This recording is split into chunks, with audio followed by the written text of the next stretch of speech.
माधोपुर के पास में एक छोटा सा गांव है रवाना, सन 47 के आसपास की बात है। तो वहाँ हमारा जन्म हुआ था और मुश्किल से गांव इतना छोटा था कि 25-30 घर का, मगर वो रेलवे स्टेशन था जो वहाँ दिन में 24 घंटे में एक टाइम ट्रेन मिलती थी। तो हमारे पिताजी जी उस टाइम अकाल पड़ गया था, तो उन्होंने सोचा यहाँ रहने से क्या फायदा, खेती तो होती नहीं है, क्यों नहीं अपन खाने कमाने अपन यहाँ से बाहर निकल गए। तो हमारे जो पिताजी के बड़े भाई थे वो रतलाम में रेलवे में नौकरी कर, और वह काम करते करते वो भी रेलवे में लग गए, मगर उनका मन रेलवे में लगा नहीं। फिर वो बाहर काम करने लगे, धीरे धीरे करते करते समय चलता गया, हम थोड़े बड़े होते गए। तो मैं भी पढ़ने में जाता था, कुछ काम करते थे, घूमते फिरते थे, आइसक्रीम डिब्बे बेचते थे, जो काम मिले वो करते थे। तो घर चलाने के लिए हम लोग कुछ न कुछ करते रहे, और करते करते जब एक समय ये आया जब मेरी उम्र भी 20-22 साल की हो गई थी, आप क्यों नहीं इनको उज्जैन में ले जाके कहीं मिल चालू हो रहा, विमल मिल, तो उसमें लगा दो। दोनों भाई को मिला करके 3 रुपया उनको मिलता था, 3 रुपया मुझे पर डे मिलता था। तो 3 बजे मिल छूटने के बाद 3 से 4, 5, 6, 7, 8 बजे 4-5 घंटे में क्या करूँ। तो फिर हो गया, तो जो पुश्तैनी काम थे पिताजी का, उनसे वही लकड़ी के काटा पीटी काम शुरू कर दिया। तो करते करते मेरे मन में आया, यार ये मुझे स्कूल में एक जगह प्राइज मिला था, तो मैं क्यों नहीं ऐसा कटिंग करके कुछ करूँ यार। मैं छोटी छोटी लकड़ियों की मूर्ति बनाता था और बना के मैं रखता आया था। एक दिन एक सज्जन ने आके देखा तो वो बोला, अरे तुम तो अच्छा काम करते हो यार, बड़ी अच्छी बना रहे हो ये सब, आप कनकर साहब के पास क्यों नहीं जाकर के ये सब बताते हो, सिखाते हो। जिज्ञासा जाए कि लकड़ी की बनाते हो क्या। उन्होंने अच्छा चलो अपन चलते तत्काल मेरे साथ मिल करके। उन्होंने आके सारा देखा, देखने के बाद उन्होंने कहा कि चलो आप भारतीय कलावन आने लग जाओ घर से। फिर मैं भारतीय कलावन जाने लगी। चंद्रशेखर काले, रमेश नानवानी और प्रमोद, ऐसा सारा एक ग्रुप था, और मेरे को जाकर इनसे मिलाया। सब लोगों ने मुझे बड़े प्रेम से अच्छा रखा। एक धीरे धीरे मैंने सीखा। सीखने के बाद उन्होंने मेरे से एलिमेंट्री, इंटरमीडिएट और जितने भी ड्राइंग के वर्क है ये सारे वो कराने लग गए। वर्ष 72-73 में वाडिया जी से हुई पहली मुलाकात, और आज लगभग 50 वर्ष बाद 2023 में उनके काम में जो पहली बार मैंने जो उनका काम देखा था उसमें, और आज 50 वर्ष के बाद में उनके काम में जमीन आसमान का अंतर है। इस बीच में ढेर सारी उपलब्धियां उन्होंने अर्जित की हैं। आज भी सक्रिय हैं और आगे भी सक्रिय रहेंगे। लगभग वर्ष 86-87 तक, जब तक हम लोगों ने साथ में मिलकर प्रदर्शनियां लगाई है, तब तक का तो मैं इनका साक्षी रहा हूं। हम लोग रोज भारतीय कला भवन में पढ़ते भी थे और पढ़ाते भी थे। अब उस समय शिक्षकों में चंद्रशेखर काले हुआ करते थे, प्रमोद गणपत्य हुआ करते थे, और मैं भी था। डॉक्टर वाकणकर जी का एक ये बहुत अच्छा गुण था कि वह यानी अच्छे चित्रकार, कलाकार, मूर्तिकार जो भी जहाँ रहते थे उनसे संपर्क करते थे। एक मूर्तिकार के नज़रिए की ज़्यादा है ना जो जानकारी थी वो वाकणकर जी को थी। तो वाकणकर जी ने वाडिया जी को कहा कि आप भारतीय कला भवन आइए और वहाँ ड्राइंग सीखिए। इसके बाद में जो भी प्रदर्शनियाँ लगती थी उसमें हम लोग 3 लोग हुआ करते थे, डॉक्टर विष्णु भटनागर, राधा किशन वाडिया और मैं। कुल मिलाकर आरते जोविन ग्रुप इन्होंने लगभग 12-13 प्रदर्शनियाँ पूरे हिंदुस्तान में अलग अलग स्थानों पर लगाई। प्रदर्शनी लगाने में वाडिया जी एक प्रकार से हमारे लिए ट्रबल शूटर का काम करते थे। इन्होंने हमारे कई काम आसान कर दिए थे। वाडिया जी हम लोगों की पेंटिंग्स की फ्रेम बनाते थे और आर्ट गैलरीज में पेंटिंग्स को डिस्प्ले करने में पूरी मशक्कत वाडिया जी की, हमारा सहयोग रहता था। आर्ट गैलरी में पेंटिंग को कैसे हैंग करना है, यह पूरा जो कार्य होता था वो वाडिया जी के निर्देशन में ही होता था। बाद में लगभग 45-47 वर्षों के बाद सक्रिय आरते जोविन ग्रुप के हम 2 ही लोग सदस्य बचे हैं। हालांकि अब ग्रुप के नाम से हम दोनों कोई प्रदर्शनी नहीं लगाते हैं, पर अपने स्तर पर हम दोनों सक्रिय हैं। वाडिया जी उज्जैन में, मैं भोपाल में, अब मैंने अपना मीडियम भी थोड़ा बदल लिया है, तो मैं अब डिजिटल पेंटिंग ज़्यादा करता हूँ। तो इस प्रकार से हमारी कला यात्रा निरंतर जारी है। अब उस बीच में क्या हुआ कि करीब कालिदास समारोह का टाइम आया, तो मेरे को सबसे पहले डॉक्टर भटनागर जी ने बताया कि ये तो श्लोक है और ये इस प्रकार की आपको ये करना है। सर ने सहयोग किया, सहयोग कर करके फिर मैंने मूर्ति बनाई, मेरा सिलेक्शन हुआ। अब करते करते समय गुजरता गया और मुझे कंटिन्यूस पुरस्कार मिलते रहे उस टाइम। तो करीब मेरे को 74, 75 तक मुझे कंटिन्यूस प्राइज मिलते रहे। और करीब 80 के अंदर मेरी नेशनल में सिलेक्शन हुआ, कला परिषद में मेरा सिलेक्शन हुआ। 1977 में डॉक्टर विष्णु भटनागर जी के साथ मेरा विवाह हुआ। उसके तुरंत बाद ही जनवरी में हम लोगों ने दिल्ली में एक आरते जोवन ग्रुप समूह के साथ प्रदर्शनी में शामिल हुई और उसमें मैं वाडिया जी और रमेश नानवानी जी का साथ भी था। उसी समय मेरा वाडिया जी से परिचय हुआ था। सहज सरल व्यक्तित्व के धनी वाडिया जी और रमेश नानवानी जी कला भवन से लगातार जुड़े रहे और डॉक्टर भटनागर और इन तीनों का जो समूह था वो डॉक्टर वाकणकर जब बाहर रहते थे उज्जैन के, तब कला भवन का संचालन इन तीनों के द्वारा होता था। प्रदर्शनी संयोजन में डॉक्टर वाकणकर का कोई सानी नहीं था और वही विरासत डॉक्टर भटनागर और वाडिया जी को प्राप्त हुई। उज्जैन में 2004 के सिंहस्थ में भी भटनागर सर की सक्रियता देखते ही बनती थी और विभिन्न पत्र पत्रिकाओं में बहुत स्थान प्राप्त हुआ सर के लेखों का, जो वाडिया जी के ऊपर लिखे गए थे।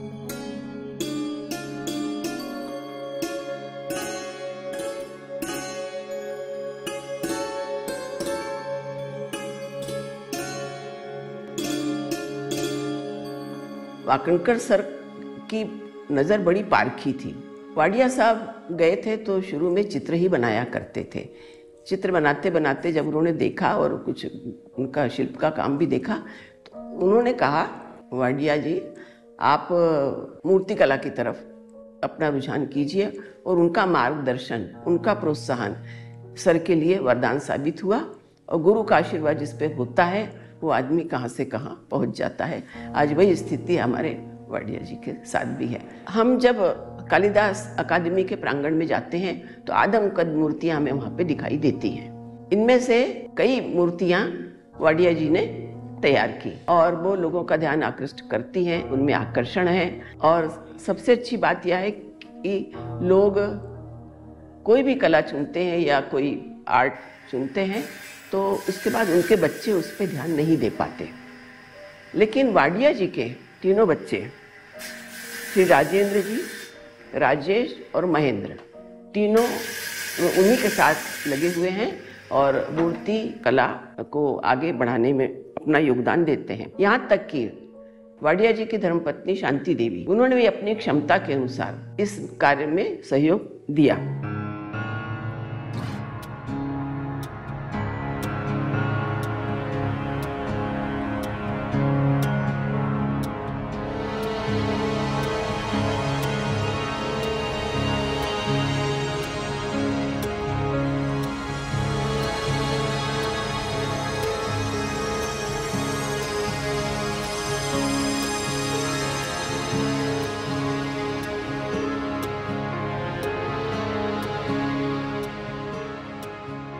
उन्नीस सौ 80 में मैंने, जब पिताजी विनोद विमल मिल में काम करते थे, उन समय जो मिलों की झांकियाँ बना करती थी, उन झांकियों में उनके साथ मुझे काम करने का मौका मिला। ये मिल से आते थे और मिल से आने के बाद में ये लकड़ी की मूर्तियों का काम करते थे। और जब भी देखा मैंने घर में लकड़ी के काम करते हुए देखा, उस काम करते हुए देखने के कारण मुझे भी लकड़ी की मूर्ति बनाने का और चित्रकला का शौक भी मुझे शुरू से रहा। और ये चीज़ें मुझे पिताजी के कारण ही आशीर्वाद के रूप में मिली है। इसको हम आगे बढ़ाते रहें और समाज में और शहर में नाम अपना रोशन करते रहें। एक संदर्भ याद आता है 2004 में, जब सिंहस्थ था तो वहाँ पर एक दुकान वाडिया जी ने ली थी। और सबसे अच्छी बात यह है कि वो आते जाते आदमी वहाँ पर रुकता था और देखने के बाद खरीद करके ही जाता था। तो अच्छा लगता था कि अपने यहाँ का एक कलाकार इतना सिद्धहस्त है कि लोग, बाहर के लोग भी उसकी प्रशंसा करते हैं। कृष्ण से किशन की यात्रा का नाम ही राधा किशन वाड़िया है। कृष्ण कब किशन हो जाते हैं और अब कब वो किशन से कृष्ण बन जाते हैं, इस सवाल को अगर बूझना है तो राधा किशन वाड़िया जी से ज़्यादा अच्छा कोई पात्र नहीं हो सकता। ये एक ऐसा चरित्र है जो किशन में कृष्ण को ढूंढता है और कृष्ण में किशन को ढूंढता है। मूर्ति शिल्प के जिस काम में वो अपने निष्णातता, पारंगता और शास्त्रीयता को निष्पादित करते हैं, वो ये समझाने की कोशिश है कि व्यक्ति के एक अमूर्तन के बीच भी एक मूर्ति है और वो इस अमूर्तन को मूर्तन में परिवर्तित करते हैं।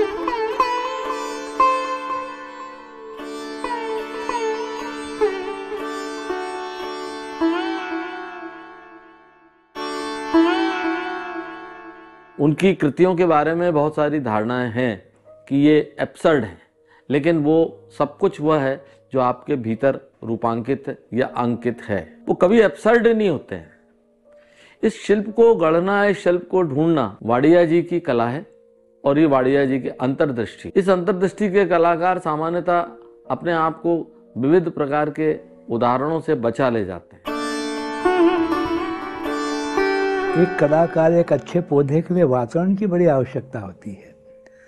बिना वातावरण के उसका विकास संभव नहीं है। हर व्यक्ति कलाकार हो सकता है, पर उसके लिए वातावरण और तपस्या ये दोनों बहुत आवश्यक है। राधा किशन की शुरुआत जब हुई इस क्षेत्र में तो प्रयोग तो कर रहे थे, बना रहे थे धीरे धीरे, लेकिन कलात्मक रूप उनको, अपने विचारों को उसमें कैसे ढालना, इसके लिए जो एक वातावरण होना चाहिए था, वो वातावरण मिला उन्हें भारतीय कला भवन के संपर्क में आने पर। राधा किशन तपस्वी तो है ही, और जैसे ही वाकनकर जी का आशीर्वाद मिला तो इनकी कला में निखार आने लग गया। वाकनकर जी का तो वरद हस्त था सभी पर, जो भी उनके पास में गया कभी खाली लौटा ही नहीं है। जब यहाँ आए, यहाँ उन्होंने कई प्रकार की मूर्तियाँ देखी, क्योंकि सर के यहाँ बड़े बड़े कलाकार आते थे और उन प्रदर्शनी में बहुत से काम भी आते थे। उन सारे काम को देखने के बाद में उनसे जो प्रेरणा उन्होंने ली, उस प्रेरणा के आधार पर फिर उन्होंने अपने उस प्रेरणा के बाद स्वयं ने क्या सोचा, क्या समझा, ऐसे प्रयोग उनने किए। और उसके बाद तो जब इनकी हमारी भेंट हुई थी उस समय कालिदास अकादमी एक प्रकार से थी नहीं, प्रदर्शनियाँ बंद हो गई थी। वाकनकर जी ने अपने प्रयास से उस प्रदर्शनी को जीवित रखने का काम किया, और उस समय जब उनने ये काम किया तब कुछ ही लोग उनके साथ जुड़े हुए थे और उस प्रदर्शनी को जिंदा रखने में वो सहयोग कर रहे थे। राधा किशन का उनसे संपर्क हुआ और उसके बाद तो फिर इनकी गति जो बढ़ी है आज तक रुकी नहीं, अभी भी चली रही है। तो उनके प्रयोग में अधिकतर लोक कला के तत्व ज़्यादा थे। लोक कला के तत्व बड़े सीधे सरल होते हैं, उनमें शास्त्रीयता नहीं होती। जो बात कहना वो धीरे धीरे वैसे ही कह दी जाती है। उन्होंने उस प्रकार उन रूपों को ढालना शुरू किया। धीरे धीरे धीरे धीरे उसमें विकास भी होता गया, और विकास होने बाद में उनने उसको पारंपरिक रूप में भी ढालना शुरू किया। लोक कला से शुरू होकर वो पारंपरिक में आ गए। ये बहुत बड़ी कला यात्रा उनकी मानी जाती है।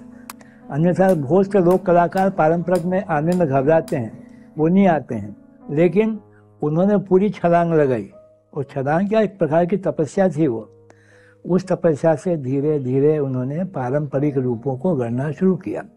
अब पारंपरिक का ज्ञान भी होना चाहिए। उन्होंने जिन जिन से प्रेरणा लेना थी उनसे प्रेरणा भी लेते गए, और प्रेरणा के साथ साथ एक जो प्रमाण होता है मूर्ति में भी, चित्र में भी, कि एक मूर्ति का प्रमाण कैसे लेना चाहिए, तो उन्होंने उन प्रमाणों का भी बराबर प्रयोग करके और अपनी मूर्ति में एक सुंदरता लाने का प्रयास किया।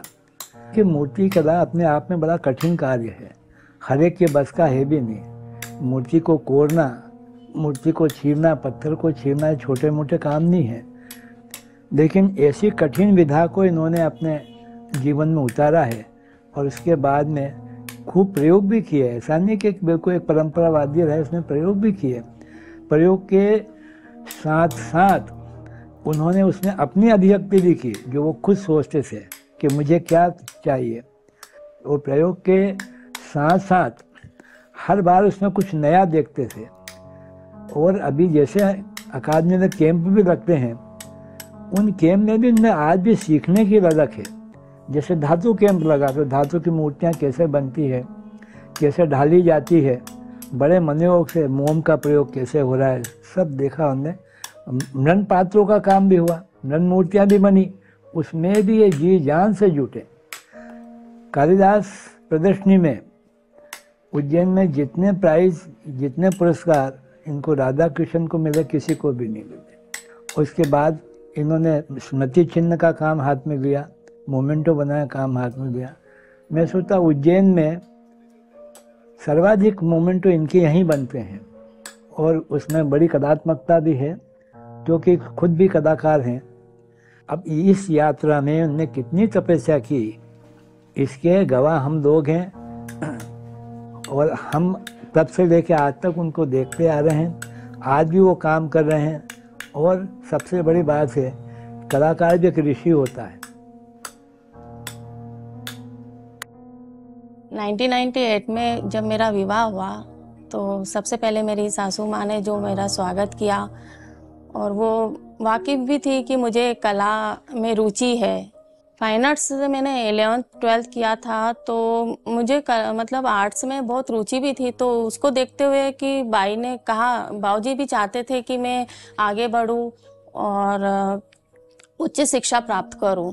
11th-12th मेरा फाइन आर्ट्स से था, और यहाँ का वातावरण देख के मुझे अच्छा भी लगा। फिर आगे की एजुकेशन मैंने यहाँ से की, BA किया, मैंने यहाँ से MA किया। MA के दौरान मुझे लघु शोध करने का मौका मिला, लेकिन एक वो चिंता का विषय था कि MA मतलब लघु शोध काय पे करना है आपको। MA जब कर रही थी तो बाऊजी के ऊपर मुझे लघु शोध करने की जो सुझाव दिया वो डॉक्टर विष्णु भटनागर सर ने दिया था।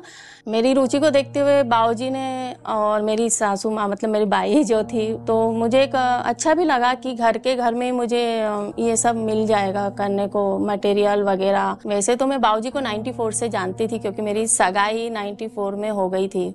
करीब 30 वर्ष हो चुके हैं ये सब। फिर मेरी जो प्रोफेसर थी डॉक्टर अंजना वानखेड़े मैम, उनके मार्गदर्शन में मैंने बाऊजी के ऊपर एक लघु शोध किया और काफ़ी कुछ सीखने को मिला। मैंने यहाँ का वातावरण भी हमेशा कलापूर्ण ही देखा, लेकिन जब मैंने बाऊजी की उपलब्धि यहाँ देखी आके, तो वो बहुत भव्यतापूर्ण थी। मेरे साथ साथ मतलब हमारे घर में जितने भी जिनको एजुकेशन हमें आगे बढ़ना था, सबको सहयोग मिला और उनका आशीर्वाद हमेशा हमारे साथ रहा है। और जो आने वाली पीढ़ी है उनको भी काफ़ी सहयोग मिलता है, और उनको है ना आर्ट्स से काफ़ी कुछ सीखने को मिलता है कि हाँ हमें ये करना है, हमें वो करना है। मतलब हमेशा प्रेरणा ही रहे हैं वो बाऊजी और हमारी सासू माँ हम लोगों के लिए। और विशेष कर मैं अपने सासू माँ का जो रहा है मेरे लाइफ में सहयोग, उसके लिए मैं कभी मतलब भूल नहीं सकती, क्योंकि उन्होंने हमेशा मुझे प्रेरित किया कि तुम्हें आगे जाना है, आगे बढ़ना है।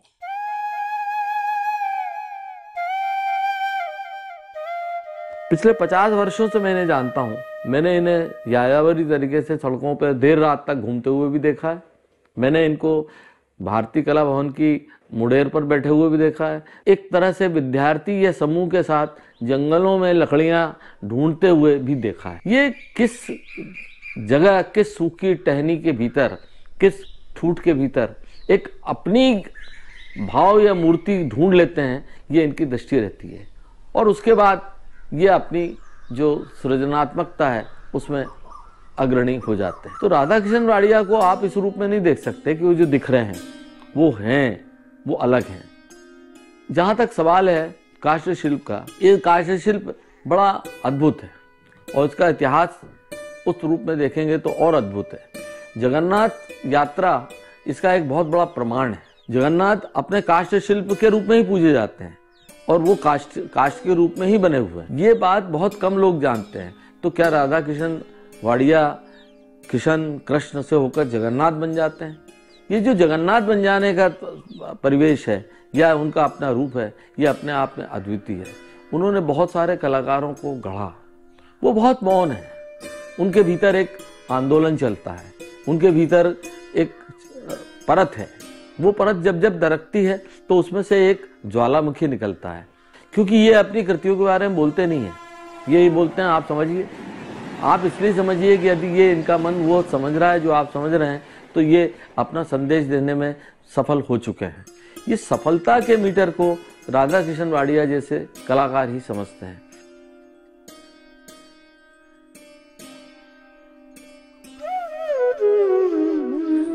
मेरा आपको पता ही है, बचपन से जो मेरा आर्ट का एक पर्सपेक्टिव है वो आपके थ्रू ही आया। मतलब मुझे तो कोई नॉलेज था ही नहीं आर्ट के बारे में। आप लोगों को देखा, पापा को देखा मूर्ति कला सीखते हुए। आप मुझे भी बोलते थे कि स्केचेस बनाओ, यहाँ पे जाओ, ड्राइंग करो, कंपटीशन में पार्ट लो। तो मेरा जो फर्स्ट टेक ओवर है आर्ट से वो तो आपके थ्रू ही आया है।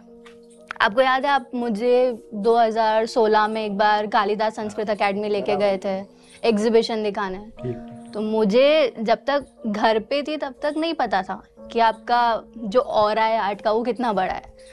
एग्जीबिशन देखा, वहाँ पे आपकी 3-4 जो मूर्तियाँ हैं वो देखी, पापा की एक मूर्ति थी आपने दिखाई थी वो देखी, तब पता चला कि आप एज एन आर्टिस्ट कितना ज़्यादा अप्रिशिएटेड हो। मतलब आपका ऑरा कितना फैला हुआ है आर्ट के, उसमें कितने सभी आर्टिस्ट के मतलब कितने सभी आर्टिस्ट के साथ आप काम करते हो, कितना अप्रिशिएट करते हैं वो आपको, कितना इंस्पायर होते हैं आपसे।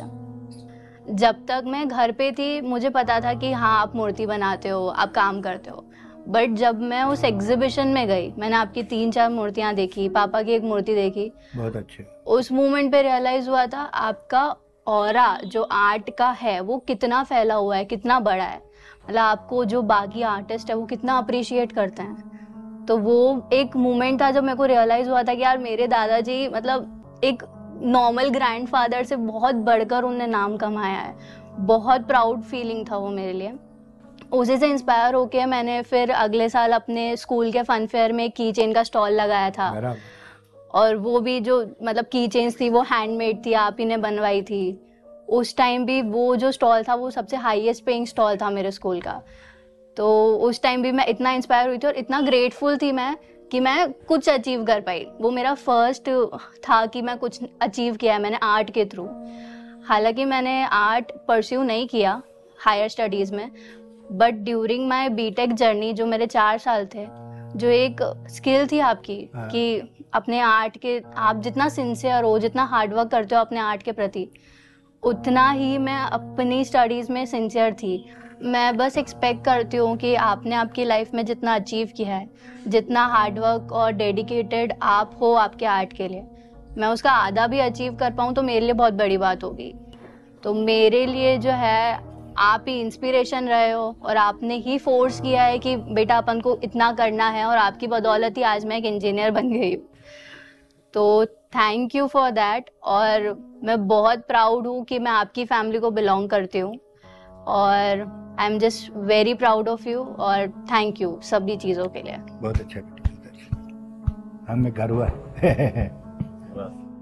वो विनयशील हैं, वो विनम्र हैं, वो ये कभी नहीं बताते हैं कि वो उन्होंने कितना राष्ट्रीय या अंतर्राष्ट्रीय स्तर पर काम किया है। उन्होंने अपने आप एक ऐसा मुकाम बनाया कि जहां राधा किशन वाडिया के लोग समकालीन होने या प्रतिस्पर्धी होने में गौरव महसूस करते हैं। वो एक ऐसे व्यक्ति हैं जिनके साथ, जिनकी बिरादरी में खड़ा होकर आदमी अपनी पहचान ढूंढता है। उन्होंने एक बिरादरी बनाई, वो एक बिरादरी से आते हैं लेकिन उनकी अपनी एक बिरादरी है। किसी व्यक्ति का बिरादरी बन जाना, एक राधा किशन का कृष्ण के रूप में, संज्ञा के रूप में जाने जाते हुए भी सर्वनाम बन जाना, अपने आप में बहुत बड़ी बात है। क्योंकि संज्ञाएं तो हर आदमी के साथ है, हर चित्रकार अपनी संज्ञा के रूप में जाना जाता है। तो यदि मैं ऐसा कह दूं कि श्री राधा किशन वाडिया संज्ञा नहीं सर्वनाम का नाम है, ये एक ऐसा व्यक्ति है जो पूरी संस्कृति को अपनी गाड़ी पर रखकर चलता है और उसके अलग अलग रूपों को लेके जाता है। मालवा की और बड़ी अजीब पृष्ठभूमि से आने के बाद भी, संघर्ष की पृष्ठभूमि से आने के बाद भी एक सकारात्मक भाव समाज के बारे में रखना और अपने उत्साह को बनाए रखना, गर्मी और संकट के भीतर भी अपने आप को पहचान लेना, ये बड़ा कठिन होता है। ये हमारे सांवरिया जी है, बड़े अच्छे मित्र हैं और हमारी दोस्ती करीब यही 40 साल पुरानी है और ये अपने आप में रंगीला रत्न है। साथ में घूमते हैं, मौज मस्ती में खूब घूमते फिरते हैं और मस्त रहते हैं, कविता सुनाते रहते हैं। बहुत अच्छे कवि हैं और कई कवि सम्मेलन में पार्टिसिपेट किया हुआ है और बहुत अच्छे कवियों में से है। ये सारी चीज़ें अभी तक चल रही है और आगे भी चलती रहेगी। ये जो भी हमारे शौक हैं, नेचर है, सब कुछ एक दूसरे से मिलते जुलते हैं। और ये इनके मूर्ति कला वगैरह, इनके बहुत इनाम मिला है, बहुत नाम हुआ है। मुझे बड़ी खुशी होती है जब इनको कहते हैं इनको पुरस्कार मिले हैं। इसीलिए हमारी दोस्ती चलती रहती है, बातें होती रहती है और आगे बढ़ते रहते हैं। ऐसा कोई दिन नहीं जाता, 2-4 दिन में हम लोग मिलते हैं, हमेशा मिलते हैं। जिंदगी का सफर तन्हा करता नहीं, साथ तेरा जो पाया मजा आ गया, मजा आ गया। राह तकते रहे जिसके हम उम्र भर, वो लम्हे संजोते रहे उम्र भर। जिंदगी का सफर तन्हा करता नहीं, साथ तेरा जो पाया मजा आ गया, मजा आ गया, मजा आ गया। Thank you. हो गया।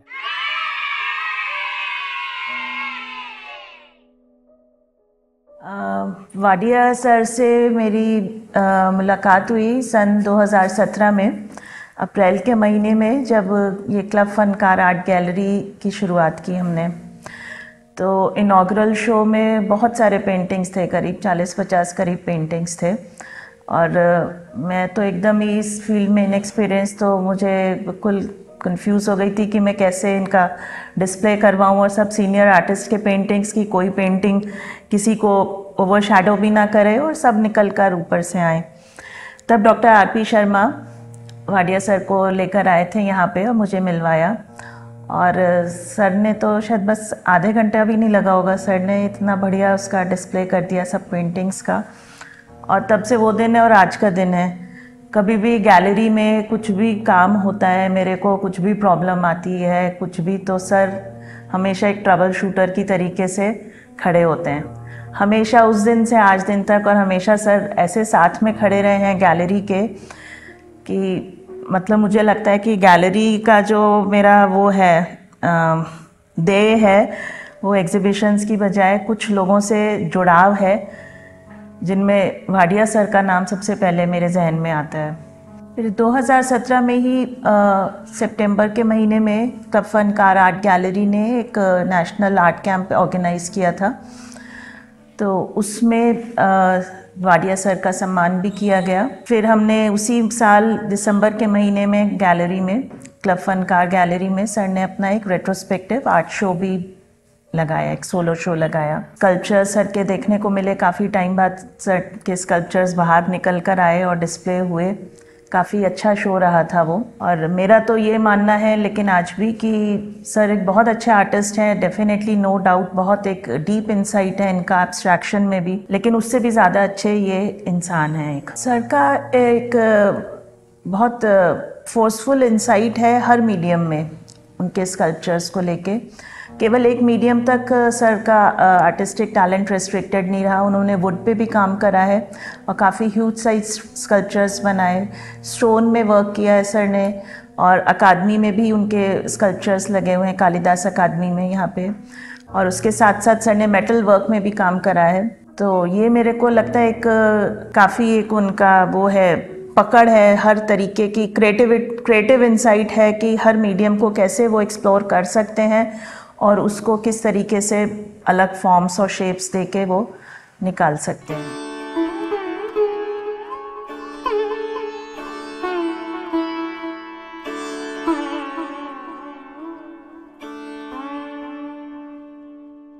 श्री वाडिया जी से मेरा पहला परिचय जो है वो सन 1987 में हुआ, जब अखिल भारतीय कालिदास समारोह की तैयारी चल रही थी। तो पहले तैयारी अखिल भारतीय कालिदास समारोह जो चलती थी वो 3-4 महीने पहले से शुरू हो जाती थी।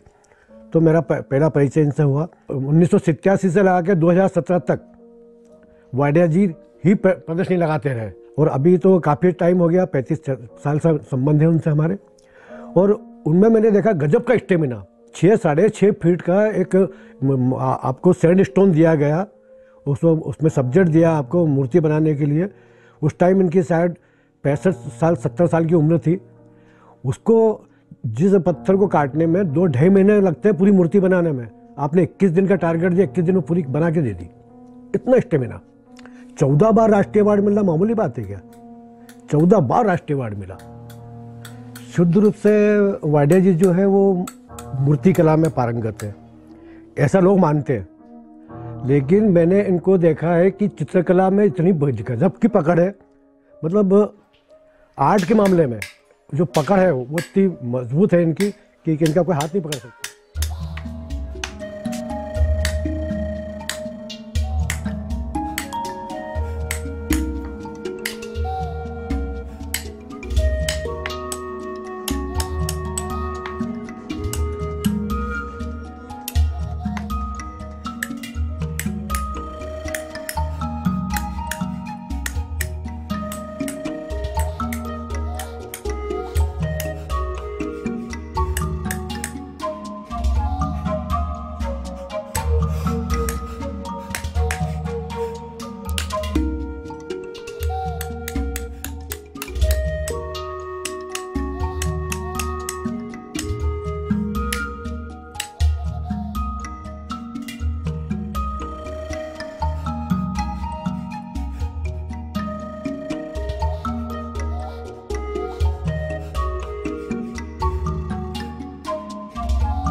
ये वाकनकर साहब है जिनका नागरिक अभिनंदन किया गया था। ये काफी लंबे चौड़े मैदान अशोक टाकेज के पास में खुला मैदान था, वहाँ पे रखा गया था ये कार्यक्रम उस टाइम का है।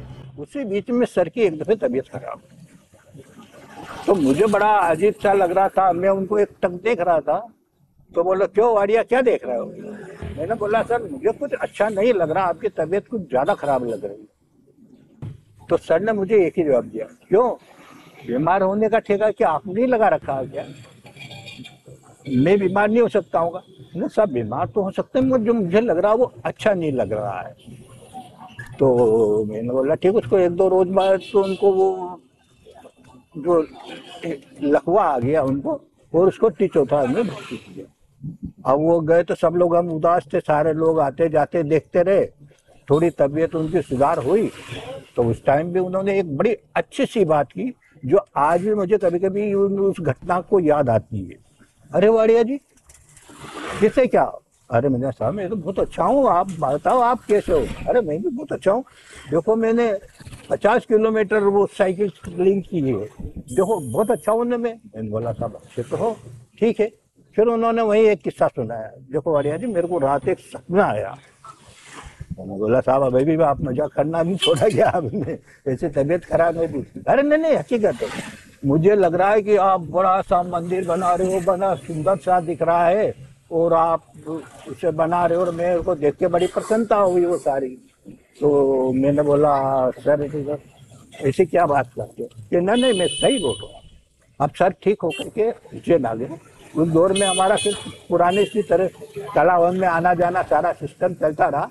एक दिन में बैठा हुआ तो बैठे बैठे मुझे याद आया कि यार सर ने जो कुछ बोला है उसमें कुछ तो तंत्र है यार, अपन क्यों नहीं एक मंदिर बनाए? तो मैंने बोला मंदिर तो बनाए, क्या बनाए?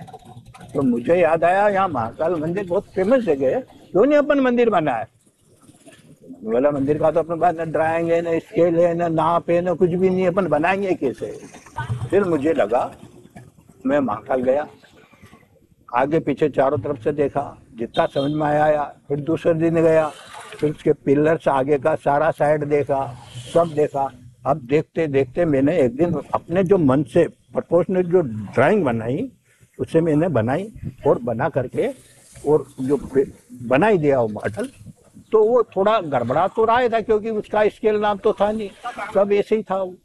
तो सर ने देखा हाँ ये तो आपने ठीक बनाया, मगर इसको ऐसा छोटा करो, इसको ऐसा करो, इसको बड़ा करो, ये सारा सर ने बताया।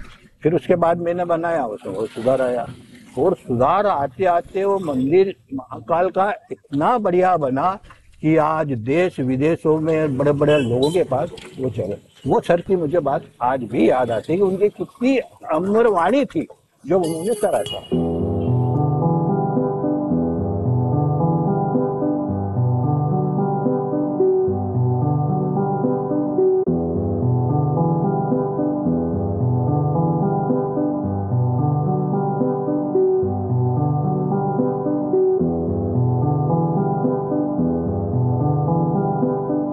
सन 1973 की बात है। मैं बागनकर सर के यहाँ भारतीय कला भवन उज्जैन में विद्यार्थी के रूप में अध्ययन करता था। वहाँ पर वाडिया जी चर्चित शिल्पकार के रूप में थे। मेरी मुलाकात वहाँ उनसे हुई। मुलाकात के पश्चात वाडिया जी से फिर लंबे अंतराल के बाद देसाई नगर में मैं आया। देसाई नगर में मेरा मकान और वाडिया जी का स्टूडियो नज़दीक ही थे। लगातार हम एक दूसरे से मिलते रहे और उसके आगे फिर 2017 की बात है कि क्लब फनकार उज्जैन में हमने एक कल प्रदर्शनी का आयोजन करा जिसमें वाडिया जी से गाइडेंस प्राप्त किया है।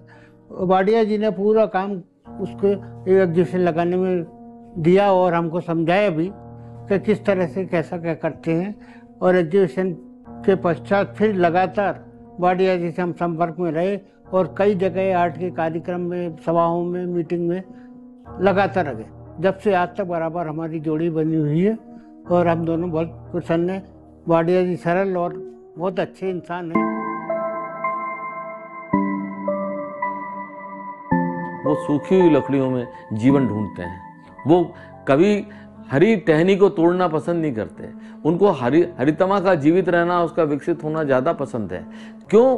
क्योंकि यदि हरितमा विकसित होगी तो आप मान के चलिए कि वो एक दिन एक आकार ले लेगी। प्रकृति ने इतने दिनों तक उसके भीतर जो कुछ दिया है, जितनी ऊर्जा दी है, उस ऊर्जा को कोई रेखांकित कर दे या रूपांकित कर दे।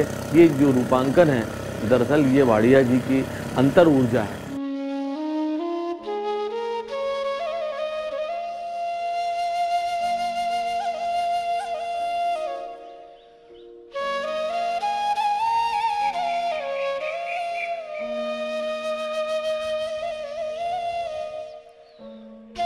जैसा माना जाता है कि एक कलाकार बार बार अपने ही रूप को अलग अलग प्रकार से जन्म देता है। इसका मतलब साफ है कि वो बार बार एक अपनी ही प्रसव पीड़ा से गुजरता है, और जब वो प्रसव पीड़ा से गुजरता है तो उसकी पीड़ाओं के प्रकार और उनके माध्यम अलग अलग होते हैं। यूं ही हम अचानक आंख बंद करें तो हमें अपने सामने एक भिन्न भिन्न किस्म के संसार और रंग नजर आते हैं। राधा किशन वाडिया एक ऐसे कलाकार हैं जो हर माध्यमों के साथ जाते हैं और उनके अलग अलग माध्यमों में उनका काम है। लेकिन ये एक अजीब बात है कि वो वहाँ से चलते चलते इस दुनिया में कैसे आ गए।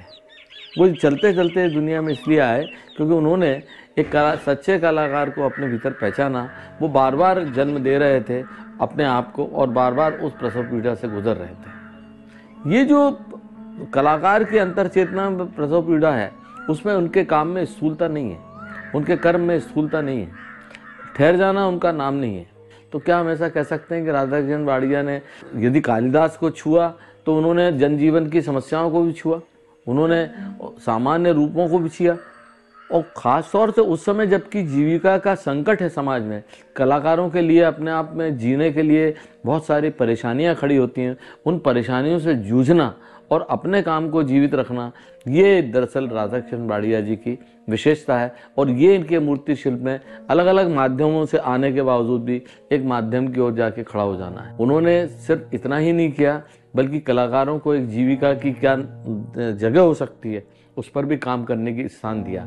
ये कमर्शियल होना और प्रोफेशनल होने के बीच का फर्क है। वहीं उस मुग्धता और आनंद में से वो थोड़ा सा पराग, थोड़ा सा शहद लेना चाहते हैं, जिससे वो एक भिनभिनाते हुए परिवेश में अपनी जीविका के लिए थोड़ा थोड़ा सबको रसा सावधान कराते हुए और अपने लिए थोड़ा सा शहद इकट्ठा कर लें। इसके अलावा वो उनका कोई ध्येय नहीं रहा। वो सबके लिए सहज सरल उपलब्ध हैं, सिखाने के लिए तैयार हैं, बताने के लिए तैयार हैं। वो कोई ऐसी गुफा की रचना नहीं करते हैं जिसमें आदमी जाके गुम हो जाए, क्योंकि उनकी दुनिया अदृश्य दुनिया में से संसार की ओर लाने वाले लोगों की दुनिया है। वो चाहते हैं कि सारे लोग मेरी इस शिल्प के साथ जुड़ के, मेरी इस कौशल के साथ जुड़ के संसार में प्रवेश करें और संसार को मेरी नज़र से नहीं पर इस माध्यम से देखें कि ये भी एक संसार है। श्री राधा किशन वाडिया आज हमारे बीच हैं, हमने उन्हें देखा है, हमारी पीढ़ी ने उनको महसूस किया है, हमने उन्हें उठते बैठते हर प्रवाह में बहते हुए देखा है। तो मैं तो ऐसा मानता हूँ कि वो सारी पीढ़ियाँ धन्य हैं जिन्होंने श्री राधा किशन वाडिया को देखा है। लोक कला का बहुत महत्व है और हम लोग किसी न किसी माध्यम से मिट्टी के गणेश जी, गोबर के गणेश जी, अनेक नाना प्रकार की कई मीडियम चीज़ों के गणेश जी बना करके हम इसको काम में लेते रहे हैं। और कुछ स्थान जैसे महाराष्ट्र है, मध्य प्रदेश है, राजस्थान है, इनमें हाथों से ही किसी भी चीज़ के लिए हम शुरू करते हैं तो हाथों से ही मिट्टी के गणेश जी बना करके उसको हम शुभ कार्य के लिए करते हैं। और गणेश जी का महत्व हम इसलिए मानते हैं कि और इसलिए बनवाते हैं नई जनरेशन से, तो कम से कम मिट्टी के गणेश जी उनको बनाना आए और किस प्रकार के कैसी आकृतियाँ हैं वो सब उनको बनाना है, जो वो नई जनरेशन इसे सीखे।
मैं अपना गांव धार जिले में सुंदरेल है, वहाँ से जब अपनी कला शिक्षा के लिए निकला और इंदौर आया, ये बात है 77 के आसपास की। इंदौर कॉलेज में जब कला के साथ जुड़ना हुआ, वहाँ के सीनियर आर्टिस्टों के बारे में जानना हुआ, ये हुआ, और वहीं से ये पता पड़ा कि उज्जैन में कालिदास अकादमी है और वाकणकर शोध संस्थान है, ये लोग मिलके काफ़ी बड़े आयोजन करते हैं। तब फिर उज्जैन भी हम लोगों का आना जाना हुआ, और उज्जैन में जिन कलाकारों के साथ परिचय हुआ या जिनका काम देखने को मिला, उनमें वाडिया जी, राधा कृष्ण वाडिया जी प्रमुख थे। और इनके काम का संदर्भ इन्होंने अपने पारंपरिक काम से अपने काम को विकसित कर धीरे धीरे उसको आधुनिक मुहावरे तक विकसित किया। वो सारा पिछले 20 या 25 साल में मैंने बीच बीच में समय से भी मिला या कहीं देखने को मिला, देखा है कि कैसे एक कलाकार अपने तय अपनी परंपरा से, अपनी चीज़ों से काम को शुरू करता है और फिर धीरे धीरे अपनी उम्र के साथ, अपने अनुभव के साथ और अपने समय के साथ आधुनिक मुहावरे में उसी काम को कैसे रूपांतरित करता है। इसका मध्य प्रदेश में वाडिया जी बहुत अच्छा उदाहरण है। मैं ये बात इसलिए भी कह रहा हूँ कि कुछ दूसरे मूर्तिकार भी है, जैसे रॉबिन डेविड है या रमेश नूतन है, तो इन लोगों ने अपना काम सीधे आधुनिक मुहावरे में शुरू किया है। इनका जो पारंपरिक कला रूप है या पारंपरिक मूर्ति कला है, उसके साथ बहुत सीधा इंटरेक्शन और अनुभव और उस परंपरा को आधुनिकता तक लाने का जो उपक्रम है, वो मूर्ति कला में राधा कृष्ण वाडिया जी ने ही किया है। और इस बात के लिए उनका मध्य प्रदेश के कला जगत में अलग से भी बहुत महत्व है कि मध्य प्रदेश में बहुत थोड़े कलाकार हैं जिन्होंने मूर्ति कला के सभी माध्यमों में काम किया, जैसे लकड़ी है, पत्थर है, मेटल है, ये है। क्योंकि ज़्यादातर कलाकार किसी एक माध्यम के साथ अपने को बांध लेते हैं और बाद में उसी मुहावरे में काम करते हैं। वाडिया जी के साथ ये है कि उन्होंने कला के या मूर्ति कला के जो भी सुलभ माध्यम हो सकते हैं या प्रचलित माध्यम हो सकते हैं, उन सभी में अपने को व्यक्त किया है और उन सभी माध्यमों की जो संभावना है उसको अपने काम और अपने विचार के साथ जोड़ा भी है। जैसे इंदौर की अगर बात करें तो इंदौर में सक्सेना साहब और जैन साहब ने पेंटिंग का उन दिनों जिस तरह का माहौल बना रखा था, ऐसे उज्जैन में अगर बात करें तो जिस पीढ़ी ने उज्जैन को कला जगत में नई पहचान दिलाई, उस पीढ़ी में वाडिया जी का नाम है। और ख़ास करके मूर्ति कला में, उज्जैन में मूर्ति कला को स्थापित करने वाले या प्रचारित करने वाले वो अपनी पीढ़ी के अकेले कलाकार हैं।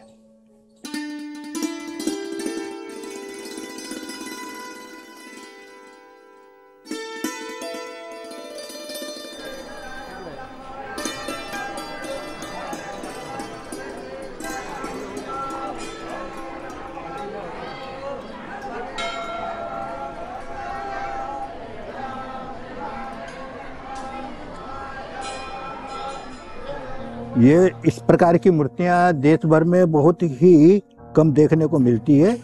जो ये नंदी है, ये ऐसा प्रसंग है जब पार्वती जी हवन कुंड में कूद जाती है, तब ये उदास होकर के बैठ जाते हैं और कुछ दिनों तक भोजन नहीं करते हैं।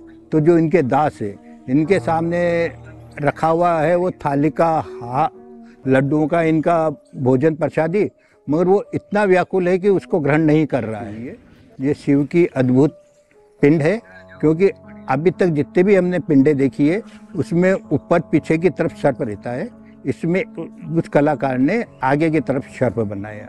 वो सती माता की है, जो पास में रखी मूर्ति है, जिस पे घोड़े के ऊपर एक देवता बैठा हुआ है। लोग जीवन में उसको देव नारायण की मूर्ति बोलते हैं। और जो उनके पास में है वो तेजाजी महाराज का मूर्ति है, उसमें घोड़े पे जा रहा है, सर्प चढ़ रहा है और बड़ा सुंदर उसका बनाया हुआ है।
उज्जैन में आकर के भगवान महाकालेश्वर ने मुझे ऐसा लगाया कि मैं तो कालिदास के लिए ही जन्म लिया है।